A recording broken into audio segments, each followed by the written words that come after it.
MP DElEd वाले सभी students का, जैसा कि आप जानते हैं माय डियर फ्रेंड्स, 19 जून का जो आपका पेपर होने जा रहा है हिंदी भाषा शिक्षण का। माय डियर फ्रेंड्स, मेरे द्वारा जो प्रश्न आज यहाँ पर आपको बताए जाएंगे इस वीडियो के माध्यम से, इसमें मैं आपको 2, 3 और 4 नंबर वाले ऐसे प्रश्न बताऊँगा जो कि आपकी एग्ज़ाम की दृष्टि से आईएमपी है, यानी कि मोस्ट इम्पोर्टेंट क्वेश्चन मैं बताऊँगा जो आपको याद करना है।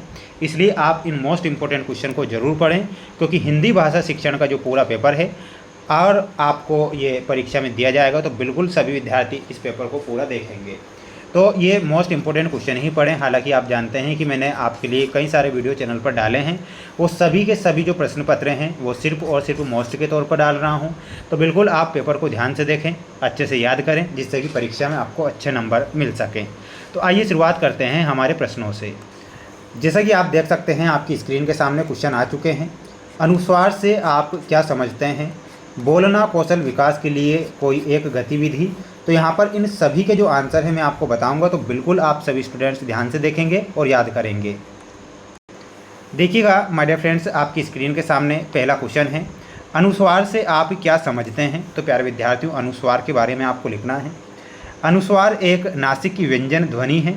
इसका उच्चारण नाक से होता है और लिपि में इसे वर्ण के ऊपर बिंदु के रूप में लगाया जाता है, जैसे कि कंगन और चंदन। तो ये आपको यहाँ पर 2 नंबर का क्वेश्चन दिया जाएगा, आप इसे अच्छे से याद करेंगे और लिख कर आएंगे। माय डियर फ्रेंड्स, आपका छोटा भाई लगातार आपके लिए प्रयास और मेहनत कर रहा है, जिससे कि आप सभी स्टूडेंट्स को कुछ आईएमपी क्वेश्चन देखने को मिल सके। अगर आपको लगता है कि मैं आपके लिए प्रयास और मेहनत कर रहा हूँ, तो मेरे सभी प्यारे भैया बहन वीडियो को लाइक कर चैनल को सब्सक्राइब जरूर करें, जिससे कि मैं इसी प्रकार आपके लिए लगातार इस वर्ष और अगले वर्ष भी मेहनत आपके लिए करता रहूं। ये मैं आपसे एक वादा भी करता हूं। 5वां क्वेश्चन आएगा, बोलना कौशल विकास के लिए कोई एक गतिविधि लिखिए। तो बोलना कौशल विकास के लिए जो एक गतिविधि होती है वो लिखना है भाषण प्रतियोगिता या वाद विवाद। इस गतिविधि में छात्र को किसी विषय पर अपने विचार मौखिक रूप से प्रस्तुत करने होते हैं, जिससे उनके उच्चारण में शुद्धता और आत्मविश्वास का विकास होता है। तो ये आपको इतना यहाँ पर करेक्ट करना है, तो स्क्रीनशॉट आप ले भी लीजिएगा। 6वां क्वेश्चन भी 2 का ही है कि मौन वाचन से होने वाले लाभ बताइए। प्यारे विद्यार्थियों, मौन वाचन से होने वाले जो लाभ हैं इसमें देखना है समय की बचत और एकाग्रता और अर्थ ग्रहण। समय की बचत में लिखना है मौन वाचन मन में पढ़ना स्वर वाचन की तुलना में तीव्र गति से होता है। एकाग्रता और अर्थ ग्रहण में लिखना है इससे पाठक विषय वस्तु को अधिक गहराई और शांति से समझ पाता है, यानी कि मौन वाचन में, यानी कि मन में पढ़ना। वहीं अगला क्वेश्चन आएगा, जैसा कि आप देख सकते हैं आपकी स्क्रीन के सामने, प्राथमिक स्तर पर गद्य शिक्षण के 2 उद्देश्य लिखिए। तो प्राथमिक स्तर पर गद्य शिक्षण के जो 2 उद्देश्य हैं, छात्रों के शब्द भंडार में वृद्धि करना, छात्रों में शुद्ध उच्चारण, उचित विराम चिन्हों के प्रयोग और पठन कौशल को विकसित करना। तो ये आपको यहाँ पर करेक्ट करना है।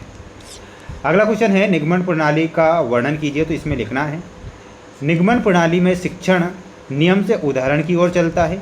इसमें पहले छात्रों को व्याकरण के नियम या सूत्र बता दिए जाते हैं और फिर उदाहरणों के माध्यम से उन्हें पुष्ट किया जाता है। तो इतना आपको यहाँ पर करेक्ट करना है।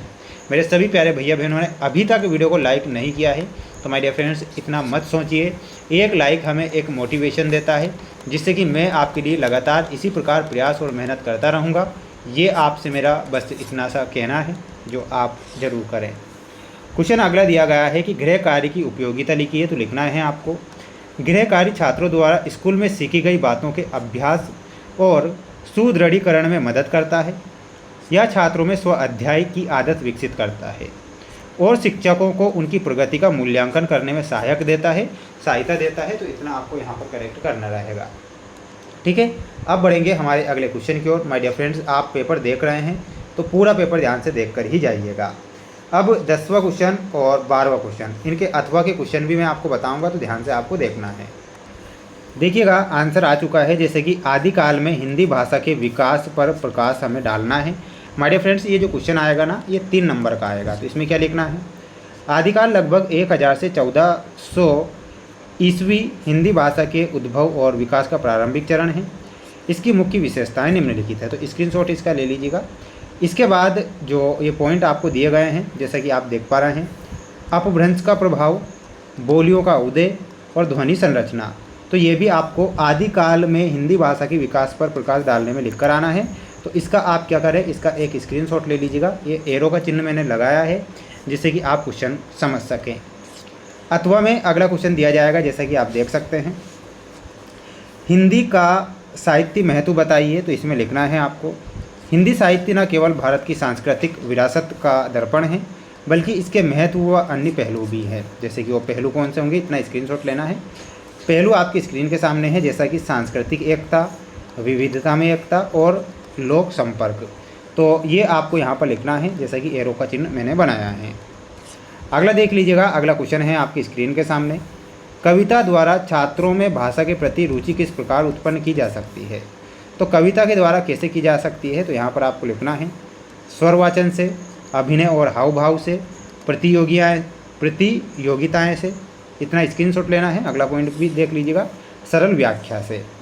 ये अथवा में आएगा आपका क्वेश्चन। बाल गीत कविताओं के संकलन में कौन सी सावधानियाँ रखनी चाहिए। बाल मनोविज्ञान, सरल शब्दावली, नैतिक शिक्षा, रोचकता। तो इतना स्क्रीनशॉट लेना है, पूरा लिख कर आना रहेगा। ये 12वां क्वेश्चन है, तो 12वें क्वेश्चन का भी आप यहाँ से स्क्रीनशॉट ले लीजिएगा। और ये अथवा है, बलाघाट है ना, बलघात के नियम है ना, बलाघात के नियम है ये, आप स्क्रीनशॉट यहाँ से ले लीजिएगा। तो ये क्वेश्चन थे जो कि मेरे द्वारा यहाँ पर आपको मोस्ट इम्पोर्टेंट के तौर पर बता दिए गए हैं। सभी स्टूडेंट्स वीडियो को लाइक कर चैनल को सब्सक्राइब जरूर करें। तो मिलते हैं नेक्स्ट वीडियो में। जय हिंद।